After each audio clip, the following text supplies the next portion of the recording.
Så er vi i gang igen. Næsten.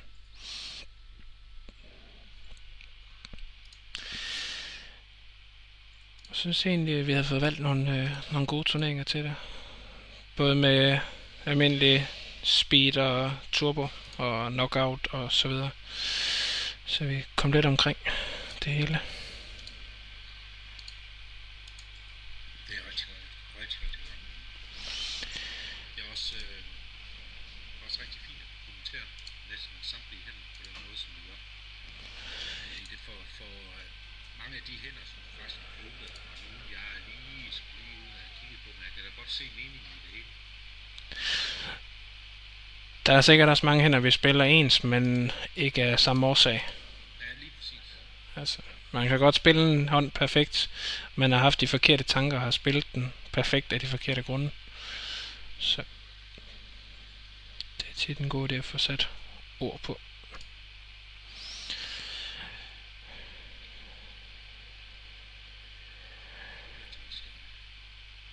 Nej, altså, nu er det træls.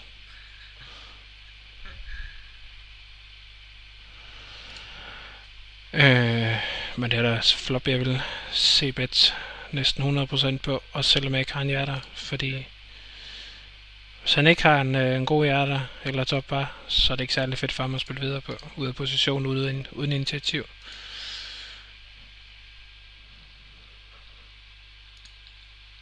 Så forsvaret vores big blind her, det er okay. Knæstørt flop, der bare rammer hans range super godt med den konge der, så farvel og tak.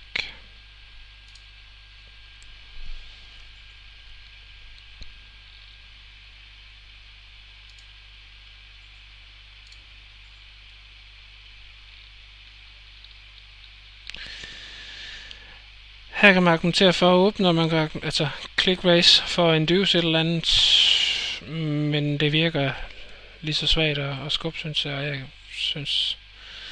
synes heller jo bare, jeg vil hans skubbe range her.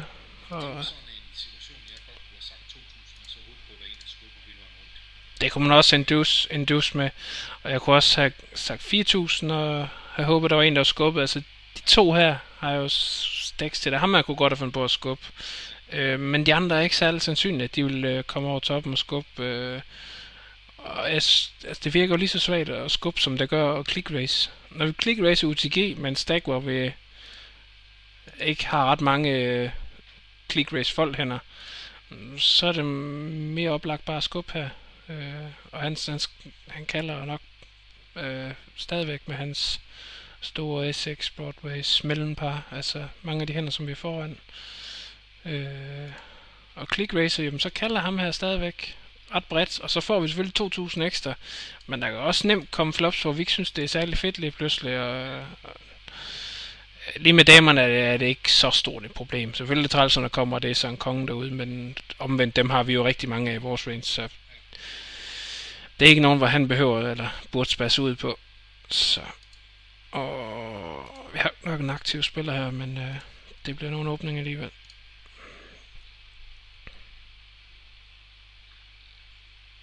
Ja, der kan vi se det igen. 320 hænder har du haft for ham. Ja. Og vi flopper et setup, selvfølgelig gør vi det.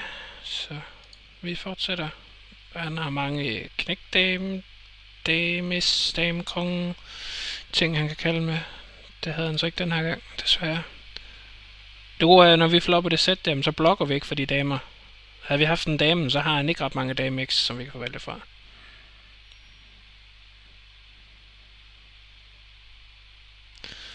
Og ham her, han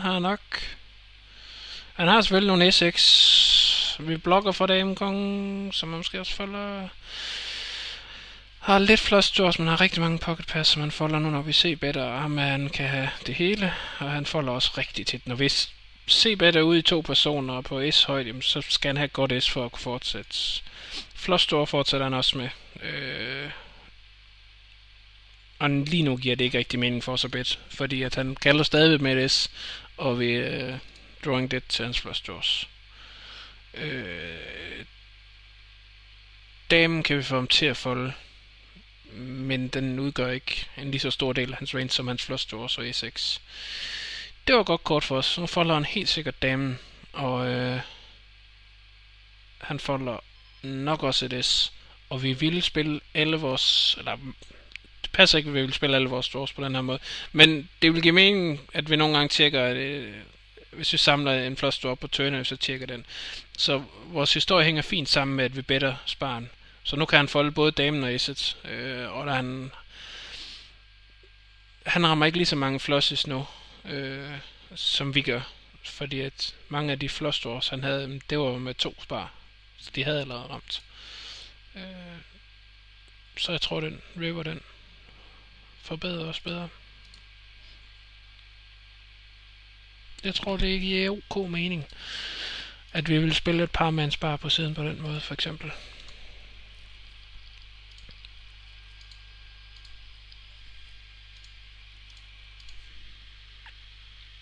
Sidder du og ryger vandpip? E-cigaret? Same.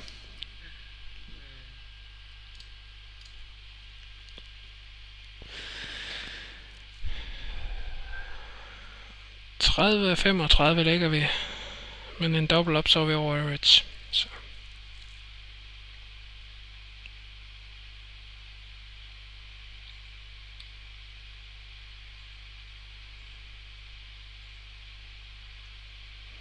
Det var det imponerende, at han fik så meget ud af den.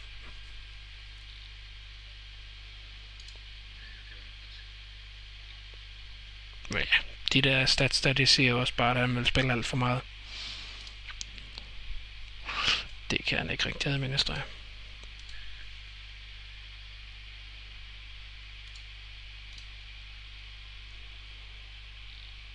Heroppe har vi et godt eksempel på en fisk. Ham kan allerede nu markere som en fisk. Der er no way, han får de stats der over 20 hænder, uden at have lidt fisketendenser. Der er simpelthen for stort et hul imellem hans VP og en preflop race. Altså han kan godt have spillet 45% af hænderne. Det giver sig selv, han skulle bare have haft nogle gode hænder, men når han ikke har racet ret mange af dem, så er der en rigtig god chance for, at han er en fisk. Han er også kun sølvstjerne eller chromestjerne. Det indikerer måske også lidt, at han ikke spiller helt så meget, som mange andre spillere. Så der kan vi rimelig sikkert sige, at det er nok en, vi gerne vil ud og spille med. Så er det jo bare lækkert, at han har en masse chips. Tight spiller, han skubbede før, nu racer han. Det ved jeg ikke helt, hvad jeg skal lægge i.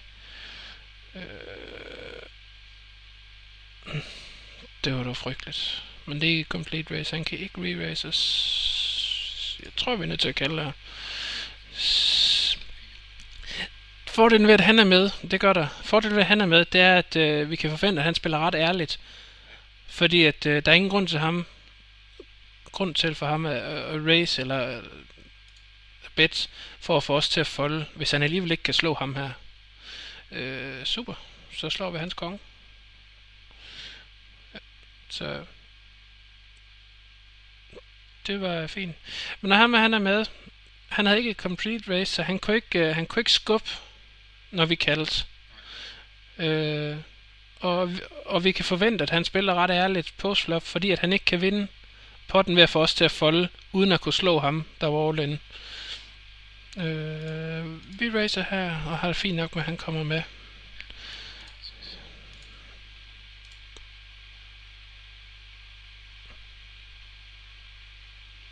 Og igen, der er ingen grund til ham, at han skal ud og 3-bet bluff nu, fordi at han skal alligevel slå ham her.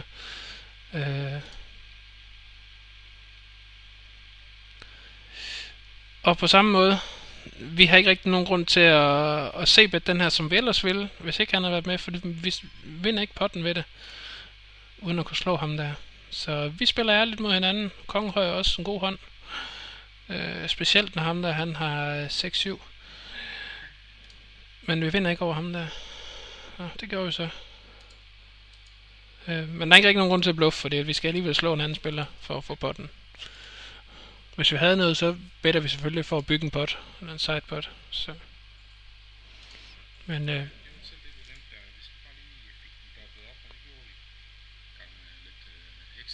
ja. Så er vi kommet over til et nyt bord, hvor vi ja, har lige meget alle sammen.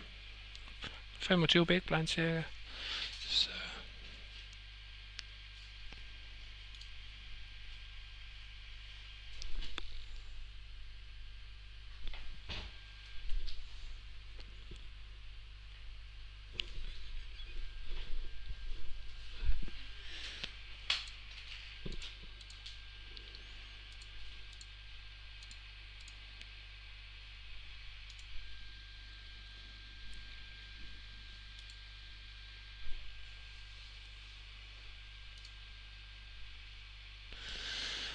Og jeg sidder og sover.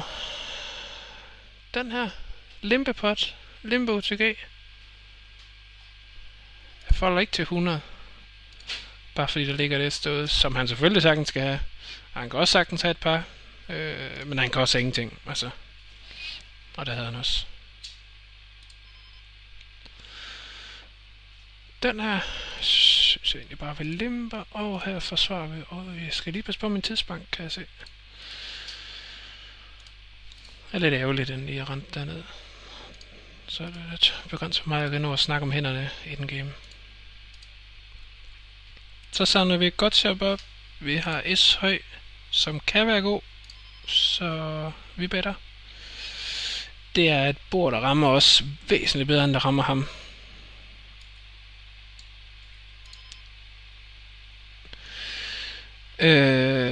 Han må have mange høje kort. Vi har rigtig mange lave kort, når vi bare kalder. Så der skal vi selvfølgelig ud og samle den op nu. Det er utroligt svært for ham at kalde her. Det bord, det rammer vores range meget, meget bedre, end der rammer hans range. Der er ingen tvivl om, han har noget. Han S-konge, S-dame, noget af den stil kontakten til. Og han folder ikke den til den lille bit. Tror jeg ikke. Ikke når han har kaldt det engang. Måske gør han. Men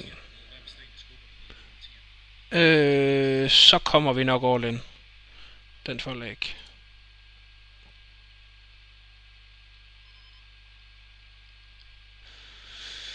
Bum bum. Folder vi. Yes.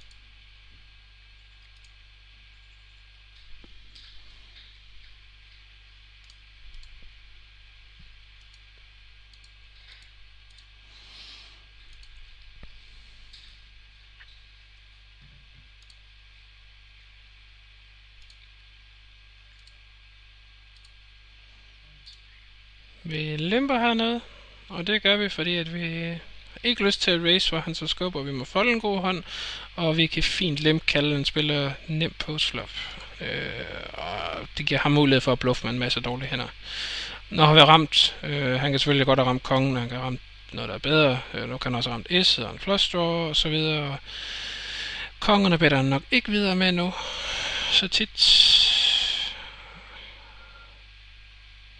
klør bedre han videre med. Og så skal vi ud og se, om vi kan få value fra en konge. Eller et S. Gør han også.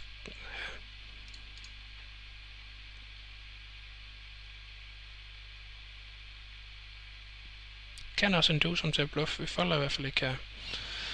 Han havde så han knægt os, og det giver også fin mening, og jeg synes også, det er okay, at han value raiser. Så. Og den kan vi vist lige præcis godt åbne.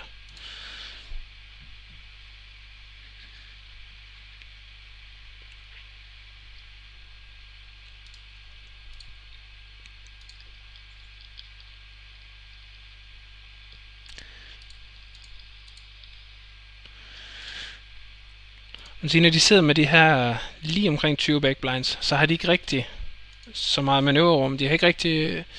Det er ikke så fedt for dem at lave et lille 3-bet bluff. Så hvis de 3-better, så er det som oftest et skub. Og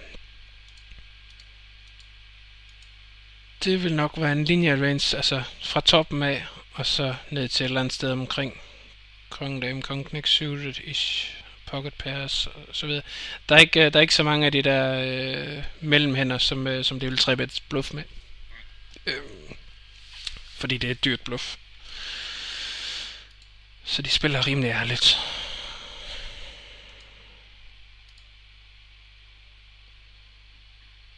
Og han er inden for livet rimelig ikke rigtig investere så meget, fordi at der sidder så mange efter os.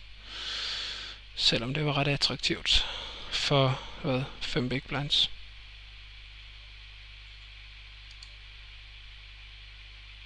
Jeg er tæt på at være kald.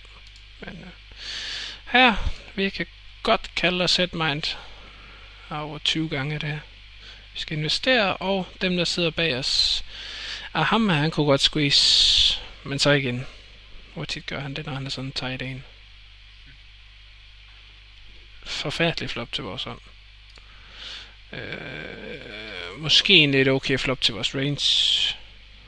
Forvent vi har en del S-knæk, konge, dame. 8 og 10 kunne vi have. 10 knægt, men tight spiller her, der har den samme range. Så den har jo ramt ham lige så godt, og siden vi ikke har inde i hænderne, så har han nok. Så. Der følger vi bare.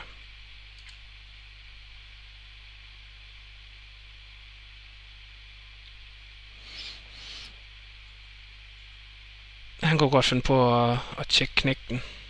2 knægte, så han har et sæt.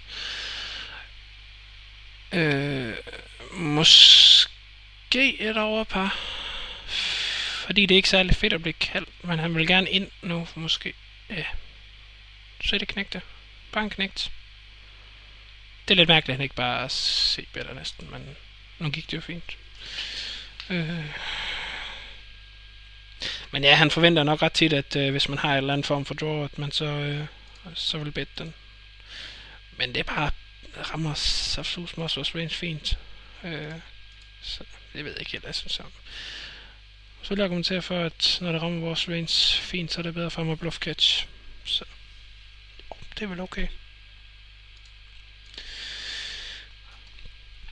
Og kunne en af de to så ikke? Nej, kunne de ikke.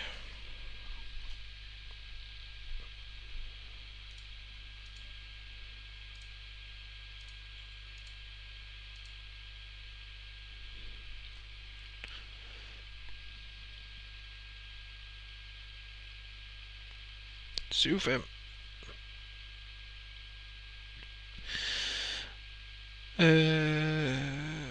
Bundem range. Nu sagde jeg før, at vi ikke kan forvente, at vi bluffer ret meget. Vi har lige lidt mere end de andre, og ham der han spiller også ærligt, så han er nødt til at folde ret bredt. Det tror jeg ikke, han kalder så bredt, så det er enten skub eller fold. Og vi kan ikke kalde... Vi har et nemt fold, hvis han 4-better, så vi kunne godt sætte pres på. Muligvis det er for spurious, og hvis jeg gør det med den der, så skal jeg måske gøre det med for mange hænder, men nu sidder jeg lige i det aktuelle spot, hvor situationen er sådan, at der forsøger jeg at udnytte stacken. Det er ikke sikkert, det er helt godt, men...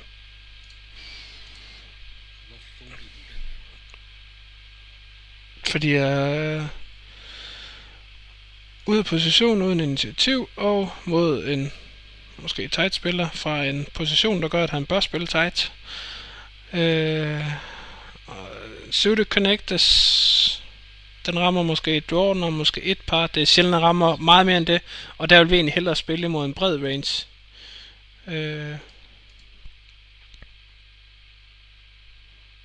Hvor et par kan være nok. Hvis jeg rammer et par, så er jeg ikke sikker på, det er nok. Men det begrænser os lidt, så det var...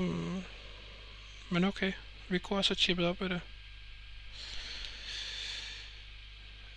Hvis han nu havde haft mere, så havde han også kunne kalde. Og så ville jeg godt have haft en hånd, der var bedre end 7-5. En som spiller godt postflop. Jeg ville også godt have haft en med et SI, som blokkede for hans gode hænder, når det nu var. Men det havde jeg så ikke lige aktuelt. Men jeg tænker stadig ham, at han åbner til pas bredt. Det kunne jeg selvfølgelig også have undersøgt inden ved at klikke her. Klik, raise first in fra knappen. Og det er så kun over 8 hænder. Men det er kun 25%, så han åbner måske ikke så bredt alligevel. Så skulle jeg nok have foldet, hvis jeg vidste det. Jeg havde forventet, at med de stats, at han var regular, at han ville åbne ret bredt.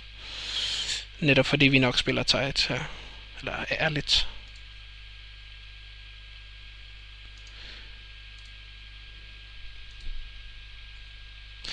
Ham her tror jeg godt, jeg kan markere som fisk, uden at tænke for meget over det. Der er ret stort hul imellem VP og Preflop Race.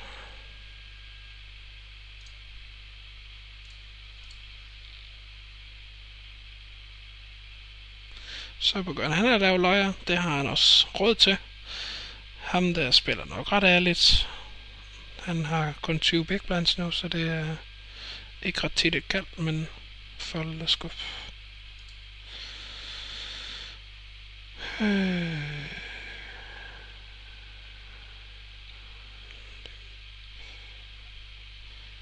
Jeg kan ja, jeg kunne godt skubbe her. Problemet er bare, at han kan også sagtens lempe bedre S'er, så S7, S8, som man ikke har tænkt sig at folde. Og det er en fisk, så jeg bør kunne spille bedre end ham postflop. Så det prøver vi i stedet for.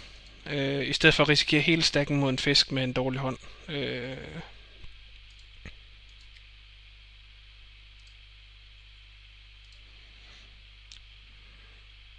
Jeg har heller ikke lyst til at se 3x, fordi jeg forventer også, at han kalder ret meget så. Så har jeg bare bygget en stor pot med en dårlig hånd. Uden at det er nødvendigt. Altså, jeg vil gerne spille en stor pot mod en fisk i position, men det er jo måske federe at gøre med de bedre hænder. Og jeg får 4, 6, 7 det her, fordi den ikke spiller godt postflop. Og han er nok ret sandsynligt, at han vil skubbe på mig. Og ingen grund til at investere mere i den, synes jeg.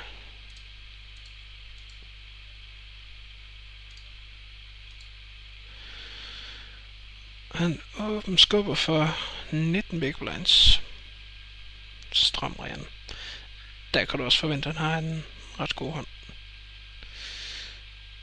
Par 7 er bedre måske. Par 6.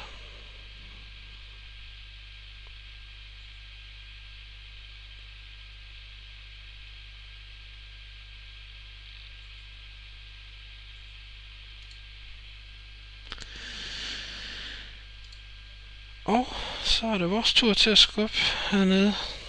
Det gør han utrolig bredt, når han skal til big blind, og det er jo bare dejligt, at vi har muligheden for at få en knockout, når vi har så lille en stack og en hånd. Så ret optimalt spot for os. Og det vil ikke undre mig, hvis en af dem har kaldt med S5, S6, S3, S2 og så videre for at få double knockouts. Konge 4. Ærgerlig.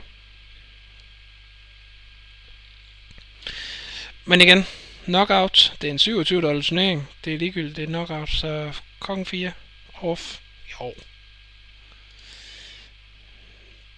De er bounce lederlige. Så den fik vi ikke noget ud af. Så er det med ren ark herovre.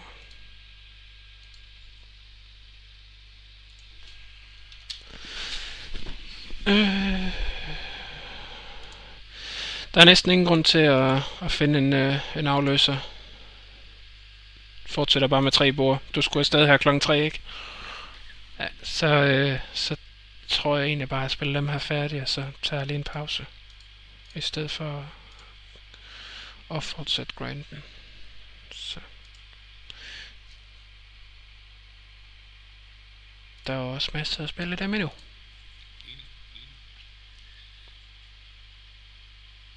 Den mest interessante er selvfølgelig den nederste her. 16 og 22. Ligger godt nok lidt under average med under 20 big blinds, men vi er igen i en situation, hvor der ikke skal så meget til, før vi er rigtig fint med og nærmer os finalebordet.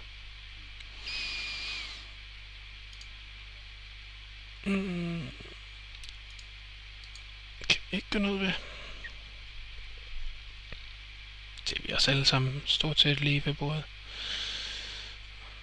Fold dem til os, så er der nok et skub. Åbner ind i de to, så har vi et fold.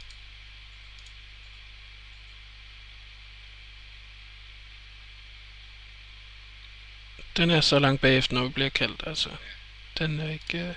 den har den fordel, den blokker for hans S6, men altså... den spiller bare skidt ellers, imod alle hans S6 og alle hans par. Så.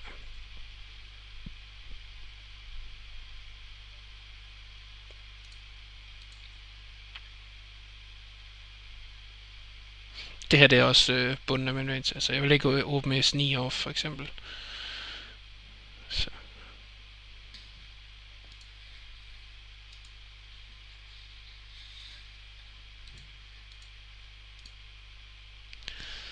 Per 6.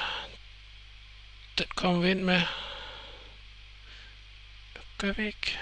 Han har været ret aktiv, ham der. Han har, af de hænder vi dominerer, har han de mindre pocket pairs. Han har S2, S3, S4, S5, S6. Han har også alle andre, som vi flipper imod og er dårligt ind mod, men jeg er ret sikker på, at vi skal ind over her.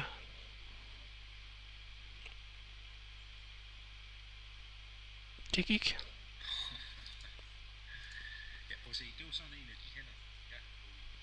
Det er der heller ikke nogen fejl. Jeg vil markere den lige, fordi at den er meget tæt. Og det er ikke usandsynligt, at vi skal op i par 8 eller par 7, før vi kan kalde. Det er slet ikke usandsynligt, at par 6 skulle have været det folk. Og den var meget close. Men nu havde han været lidt aktiv, og jeg skubber også ret bredt, tænker jeg. Og hvis vi får hans tips, så kan vi igen åbne lidt op og begynde at styre bordet lidt måske. Og taber vi dem, så er vi stadigvæk med knap 10 big blinds. Så, ja, den er meget, meget close, tror jeg, på om det er et skub eller et fold. Heller lidt til teorien skulle vi op i par 8 for at kunne skubbe, men det er ikke, jeg kan sige sådan, jeg tror det er en hånd, vi er cirka break-even med, om vi skubber og vi kalder. Men jeg synes egentlig, det gør ret meget godt for os, hvis vi vinder den. Det håber jeg i hvert fald, det gør. Den er, vi må lige kalde den en gang.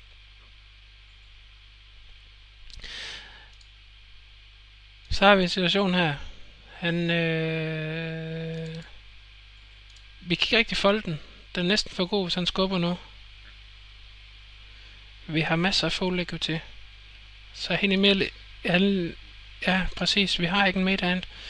Og det her kunne vi gøre med 10 knægt op. Også, hvor vi ikke har lyst til at se en gratis øre. Så det er fint. Den er nede.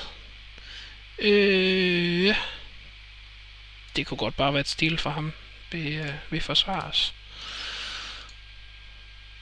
Det der er det blinds lige gået op. Flop, der rammer ham bedst. Men vi har ramt, så vi er nødt til at kalde af en gang mindst. Så tror jeg, han skruer ned for blusset, hvis ikke han har en kongen.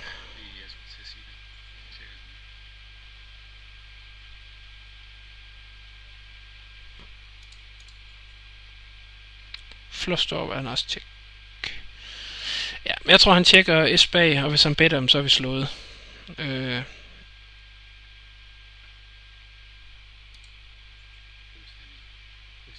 Og han har S et eller andet, S10. Så, super.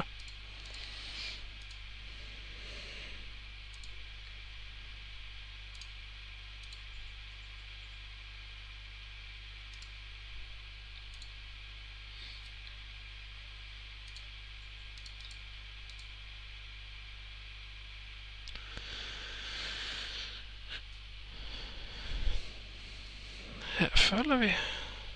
Den havde været rigtig træls at åbne med, fordi ham han nok skubber rigtig bredt. Og den er ikke rigtig god nok til at kalde, men den spiller lidt fint postflop, men bare så træls, at han skubber, når man har åbnet. Altså. Her, Hammer, han skubber måske bredt. Hammer, han forsvarer nok rimelig ærligt. Vi blokker kongen, vi åbner og forventer at tage ned ret tit.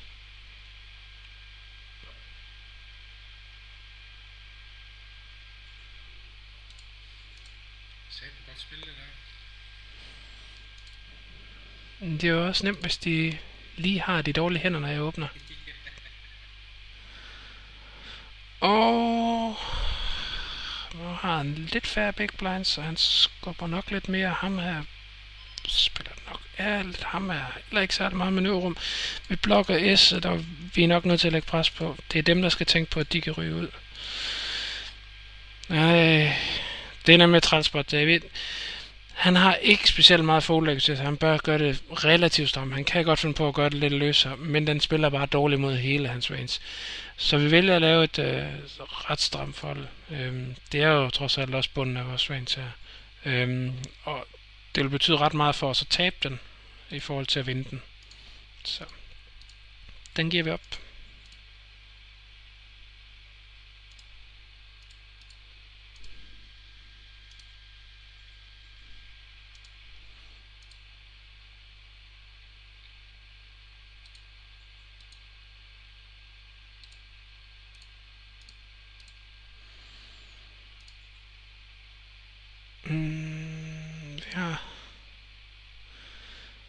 Det er en fin hånd, ikke? Og jeg vil normalt åbne, men vi har 1, 2, 3, 4, der sidder med skubbestacks. Hvor tit gør de det mod en OTG? Det gør de måske ikke så tit imod en OTG egentlig. Så kan vi måske godt åbne den. Det er ikke så fedt at skubbe ind over et OTG-range, fordi at den er ret tight, og den bør i stedet være tight, når der er så mange skubbestacks. Det udnytter vi så. Vi blokker for S-knægt S-dame, og tænker, at så de skubber ikke så løs, som man kunne frygte gøre. Den kalder vi set miner. Jeg tror ikke, at de squeezer ret bredt her. Og det gik heldigvis også.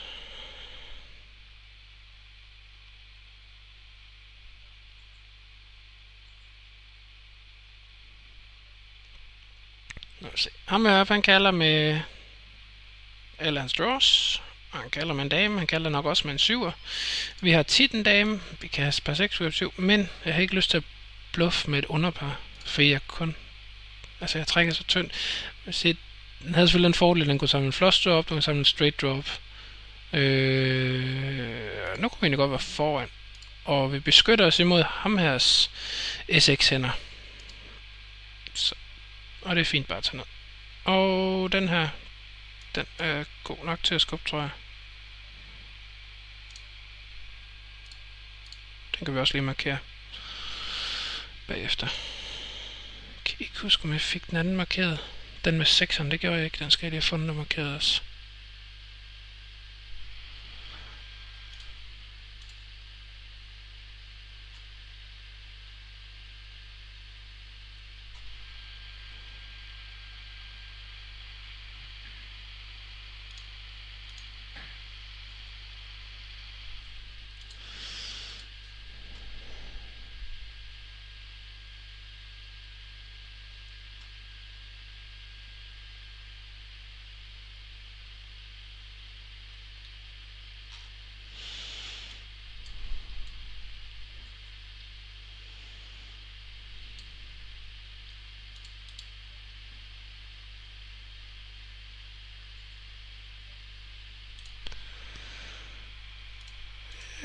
Tight spiller. Der falder vi bare. Ellers så vil jeg gerne have trippet haft lidt mere, men han er så tight, at vi må formode, at han spiller ret ærligt med alle de squeeze stacks, der sidder ved bordet. Så. Og så er det jo dejligt også at få en hånd en gang imellem, som vi rent faktisk kan kalde med at være langt foran med.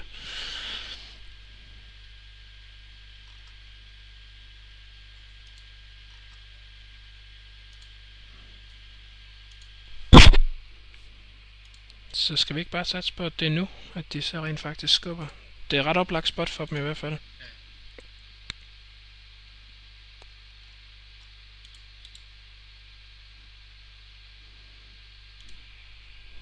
Det nej. Det var alternativt. Og så, wow. Hvorfor i alverden vil han lave click race der? Det ser jo umanerligt stramt ud. Eller stærkt ud. Og der ja, rigtig træls. Altså vi er foran alle hans S-dame og så videre. Der er no way, at vi folder her. Og vi har en meget bred range i deres optik. Ja,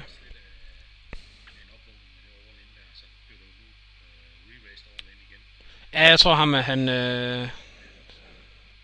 dansker. Jeg tror, han tænker, at vi er utrolig løs, og han opnår det samme ved at trippe et småt, som han gør ved at skubbe. Så jeg tror, det ser stærkt ud, men jeg tror faktisk ikke, at det er særlig stærkt, når han gør det. Så jeg tror, han folder, og måske er ham der opmærksom på det, men jeg tror egentlig bare, han har en hånd. Par 9, par 10, S-dame, S-knæk suited. Så S-knægt. Super. Det fik vi jo lige, som vi gerne ville have det.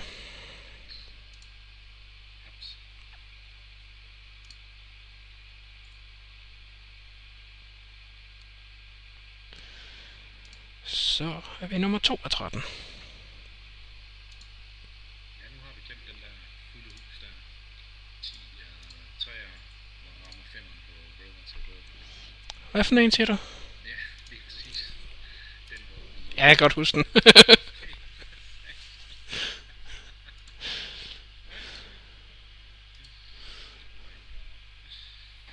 Og falder vi. Her kan vi... Ja, vi har egentlig ikke lyst til at bedt kalde. Den er rigelig god til bare at skubbe. Så det gør vi.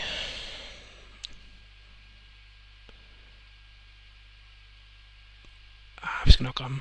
Det er jeg sikker på. Ja. Det er næsten for nemt at ramme.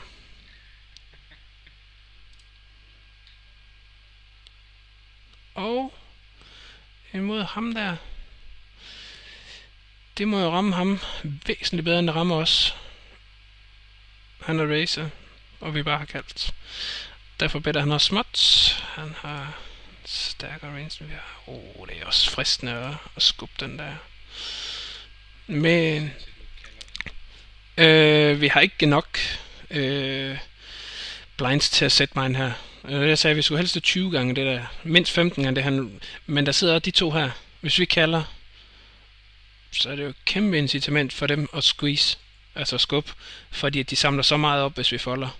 Og vi folder nok forholdsvis tit. Medmindre vi har is eller konger. Iskongen. Og ham han er bare tight. Der er 3, der kan skubbe ind over ham, og han har bækstakken på knappen. Jeg tror simpelthen ikke på, at han nogensinde gør det løst. Så at skubbe 5'eren der, det tror jeg er spøv. I bedste fald flipper vi, og tit er vi bagud. Og han folder ikke ret tit. Så derfor folder vi bare.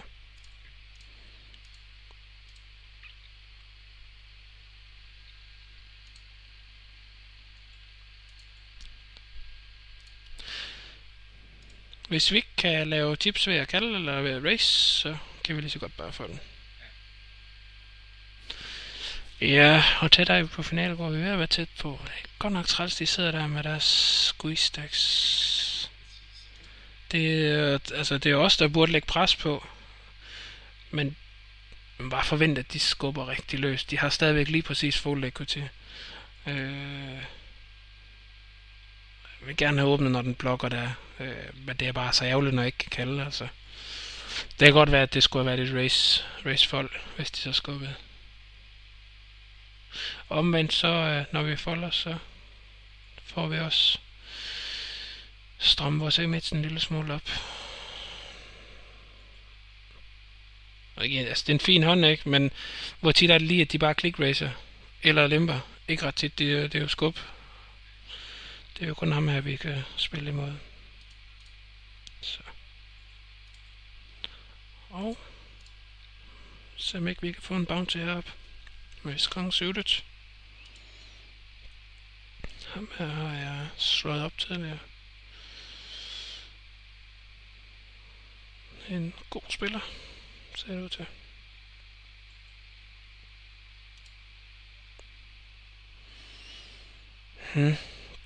Det var ham, der lavede ballade før. Eller det gjorde han jo ikke, han skubbede sådan bare knækkende. Så han kan godt være lidt træt af os. Der er cirka aldrig, at vi folder her. Spørgsmål, ja. Hvis vi laver et lille 3-bet, eller 4-bet, det har den fordel, at vi kan induce. Her tror jeg faktisk også, at vi kan skubbe ind i 20, fordi at, der er noget ICM, han skal tænke på. Han vil gerne på finalebordet, så vi lægger pres på en lille stack, mellemstack. Hvis vi laver et lille 4-bet her, så kan det være, at vi kan induce ham til at skubbe S-dame, for eksempel. Kalder han bare. Og det er noget rigtig lort, altså. Det kunne han godt gøre med staven, som er ramt. Han kunne også gøre det med alt muligt andet. Vi har stadigvæk overkort. Vi har gode hænder i vores range. Vi har 4 bettet. Vi skal ud og skubbe her. Vi er simpelthen nødt til at følge op på det. Der ligger så meget derude. Og vi flipper så. Modet kalder ham. Det skal han da. Jeg synes, jeg ser det ofte. Så det synes jeg faktisk var ret skidt kald, vil jeg egentlig sige. Og det var egentlig, var det ærgerligt, at vi ikke kunne få lov til den der. Den skulle han da bare skubbet preflop, så. Cesar balladen, han har fået lidt til. Det er vi nødt til at respektere. Vi har dårlig hånd. Vi blokkede, men det var ikke nok. Ham her, han folder meget. Ham der folder meget, fordi at han ikke har så meget at spille med. Blokker kongen. Ham der kan skubbe igen. Lidt træls han sidder der. Men igen, dem her om, de folder nok ret meget. Problemet er ved at åbne kongen 5 her, hvis de skubber, så skal vi næsten kalde. Og så er vi faktisk, det var dårligt åben. Jeg synes faktisk, jeg skulle have foldet. Fordi at hvis de skubber dem, så har de en hånd. Og så kan jeg faktisk blive nødt til at overfolde. Jeg burde ikke have en range, jeg åbner med, så folder. Og se, vi skal bare have 33% ekko til for at kalde. Og det, jeg tror, det er bedre for vores stack at folde. Jeg skulle ikke have åbnet. Det var en fejl at åbne der, fordi jeg ikke kan kalde. Så er vi så uheldige, at vi får chipleaderen over til bordet, eller en af dem. Det begrænser os selvfølgelig også lidt. Men det er måske fint nok lige for at hugge bremsen i. Vi kalder selvfølgelig altid med ham her. Han skubber næsten ind i tuner. S3 er langt foran.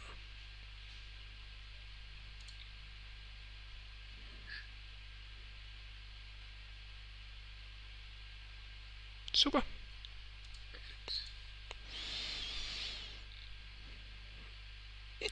Og dame 10 skubber vi bare.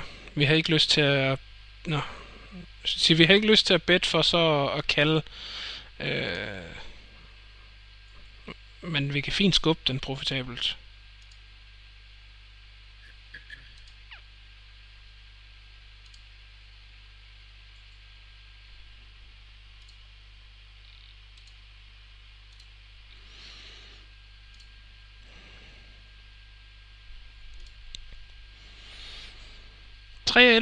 Vi skal lige have 5 mere ud, så er vi på FT.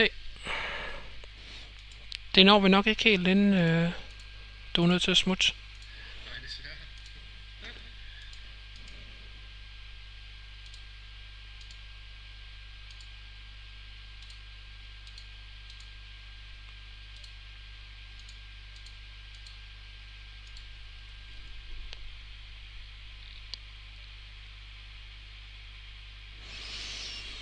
Det skubber stadig meget, han folder for meget. Den her, der kan vi kalde ham der, hvis han skubber. Vi kan stadig ikke kalde ham der. Hvis han skubber, så kalder vi ham der, han folder for meget. Ham der forventer vi ikke spasser ud imod en anden big stack. Så den er fint nok åben. Han folder for meget.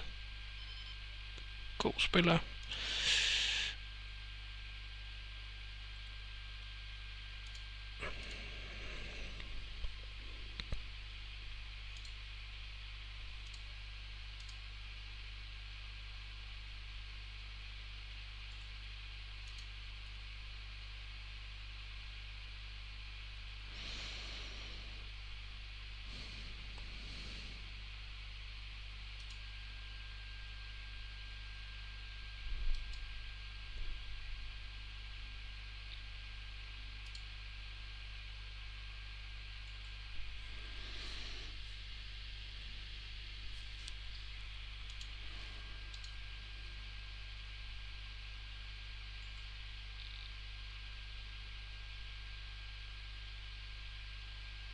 Og en er meget ret ham, at han skubbede, så slap vi for at skulle til at give en walker.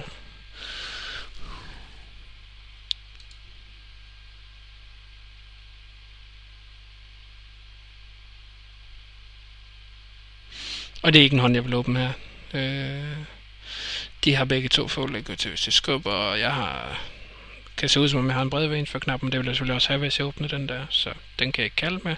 Så hvis jeg skulle åbne, så vil jeg nok skubbe hele min range her. Jeg tror ikke, jeg vil have en click range. Jeg vil egentlig hellere bare skubbe alle andre. Og der er den ikke god nok. Den her kan vi click raise. Kalde, hvis de skubber selvfølgelig. Den her... Nej, bestemt ikke. Slet ikke. Jeg kan heller ikke se, hvorfor han skulle begynde at gå all in. Så ville det være noget 3-bet. Og så kunne vi altid kigge på, om ikke vi kunne få en god pris til at kalde. Igen, jeg tror ham her folder for meget. Jeg tror ikke ham, at han forsvarer sig ret meget mod os. Men de to her sidder nok og skubber i vildskab. Og vi får et fint lille flip her mod en stram spiller for en bounty. Det tager vi selvfølgelig gerne.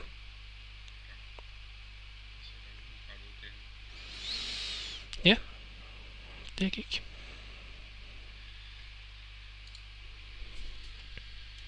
Så det var super.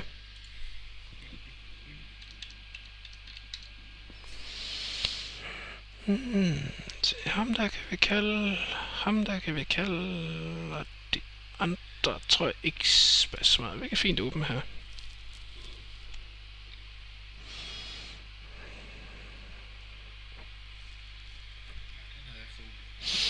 Det gør jeg nok også.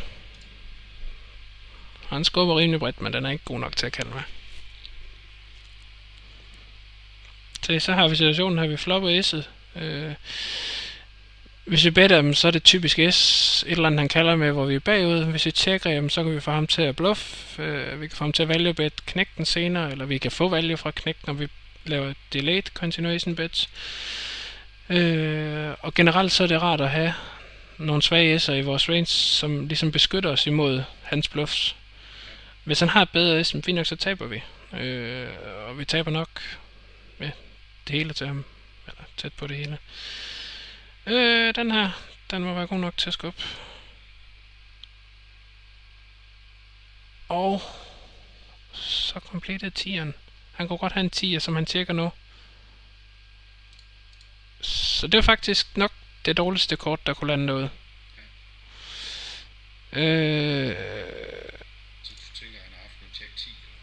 Ja, han har S10. Altså der er rigtig mange 10'er, som han kunne finde på at tjekke nu. Men airball kunne det også bare være. Det kunne også være kong-dame, han lavede om til bluff. Det ville jeg synes var ret sandsynligt. At når vi tjekker til ham, så better han 6'er. Han tænker, fint nok. Hvis vi ikke har noget, så skal han beskytte 6'erne, og han kan måske få os til at folde en knægt. Men igen, super at have et svagt S i sin, eller generelt bare et S i sin check range, fordi at vi så kan beskytte os mod hans bluffs. Beskytte vores samlede range mod os bluffs. Vi skal jo folde nogle af vores hænder.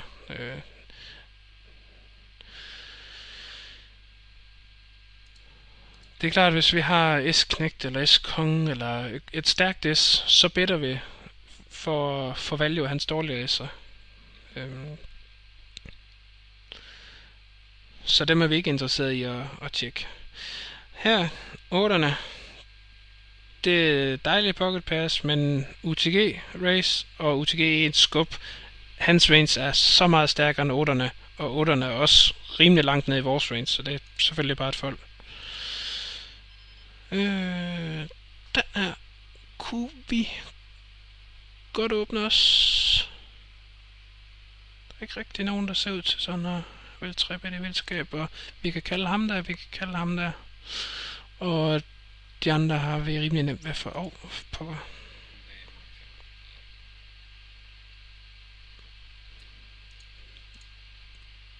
Hvad gjorde han? Han åbner bare. Ja, den havde jeg nok kaldt. Og her, vi har en dame. Vi lægger pres på og skubber. Han skal ikke have det nemt, ham der. Han ved vist også godt, hvad han laver. Så selvfølgelig heller ikke skubbe for bredt, men... Og må ikke vi kan få en mulighed for en bounce her. Og lemper han, så folder vi bare.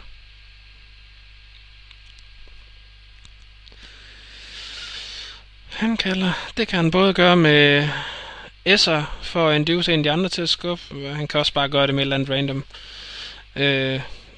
Giver ingen mening at forsøge at få ham af et eller andet random. Vi har en fin hånd. Nu har han nok ikke S, han kunne godt have et svagt S, som vi er bagud til. Det giver ikke mening for ham at bluff, fordi vi kan sagtens have et S, vi kan have et par, og uanset hvad, så skal han kunne slå ham der. Så det bliver nok bare noget checkdown. Ja, der er ikke rigtig nogen grund til at bette. Vi kan ikke slå ham der alligevel. Firene. Så kalder vi nok de to der, når de skubber. Hvis de skubber. Kalder i hvert fald ham. Ja, men jeg skal også kalde ham der. Vi har været aktive, og han vil gerne ud og skubbe en masse. Og han kunne godt skubbe S2, S3, S4. Og skubbe 2'erne, han kunne skubbe 3'erne. Så, og ham der skal vi selvfølgelig kalde. Så good luck. S4, det var super. Gik ikke. Det er lidt ærgerligt tidspunkt at tabe sådan en på. Vi fortsætter ufortrødent. Nu kan det hurtigt gå den anden vej. 9 tilbage, vi ligger kun nummer 6. Vi havde en rigtig god stack. Og nu har vi pludselig en sårbar stack. Men der er ingen grund til at miste modet. Ja, se, den må jeg også komme væk fra. Ja. Det der gør, at vi kan komme, eller taler for at komme væk fra den, det er, at han er ret tight. Men han er også på et tidspunkt, hvor han skal til at skubbe. Og han har en stram range, vi skal ind her. Han er løs. Han skal udnytte det værd. Sådan går det desværre en gang imellem. Men han skal til at vågne op nu. Han ligger næsten sidst, ikke? Har det image, han måske skal til at udnytte, plus ham der åbner løst, ikke? Så limper han. Jeg kan ikke rigtig se så mange grunde til, at vi ikke skulle udnytte det spot, og bare komme ind med det. Ærgerligt, hvis han så kalder foran. Vi er nødt til at fortsætte.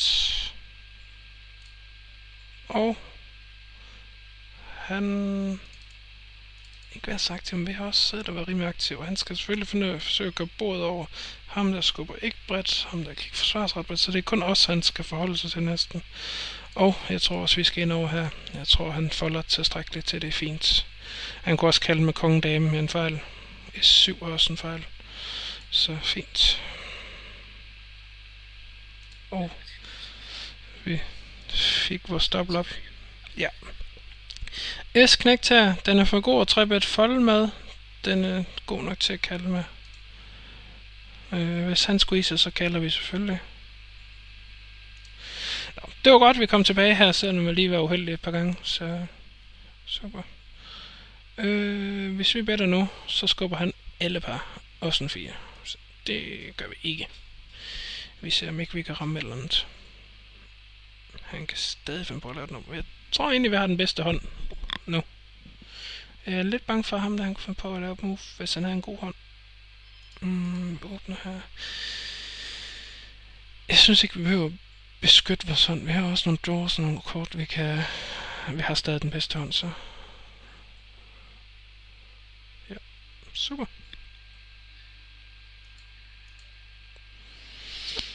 Ja. Han har nok lige akkurat full equity. Og vi spiller dårligt imod den range. Vi kan godt folde her.